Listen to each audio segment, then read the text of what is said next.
మరొక బ్రేకింగ్ చూస్తున్నాం. బొలెరో వాహనం ఢీకొనడంతో కడెం కెనాల్లో ఆటో బోల్తా పడింది. మంచిర్యాల జిల్లా లక్సెట్టిపేటలోని సిఎస్ఐ రోడ్డులో ఈ ఘటన జరిగింది. ఆటోలో భగత్ సింగ్ నగర్ కు చెందిన విద్యార్థులు ప్రభుత్వ పాఠశాలకు వెళ్తుండగా ప్రమాదం జరిగింది. ఈ ఘటనలో 3 విద్యార్థులకు తీవ్రంగా గాయాలయ్యాయి. స్థానికులు వెంటనే స్పందించి సహాయక చర్యలు చేపట్టారు. ఆటోలోంచి విద్యార్థులను బయటకు తీశారు. క్షతగాత్రులను ఆసుపత్రికి తరలించారు. ఆ విజువల్స్ కూడా మనం క్లియర్ గా ఐన్యూస్ స్క్రీన్ లో చూస్తున్నాం.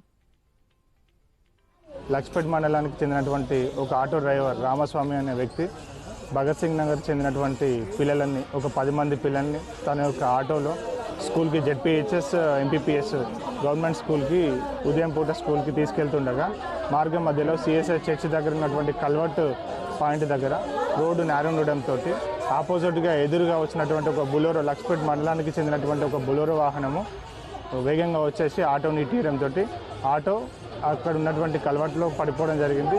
ఇటీ యాక్సిడెంట్లో 2 ఆడపిల్లలకు చిన్న చిన్న ఇంజురీస్ అయినాయి. రిమైనింగ్ అందరి పిల్లలు కూడా చిన్నగా ఇంజురీస్ అయినాయి.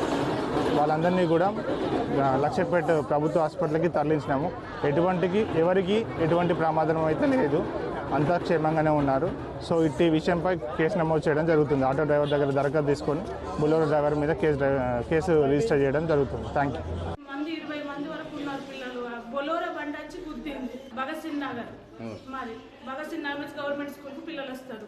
మా వాడ నుంచి మా 20 మంది పిల్లల వరకు వస్తారు. 2 ట్రిప్పులు వేస్తాడు రోజు. కానీ ఆ బండి రాంగ్ రూట్ వచ్చి గుద్దిందట. టాటా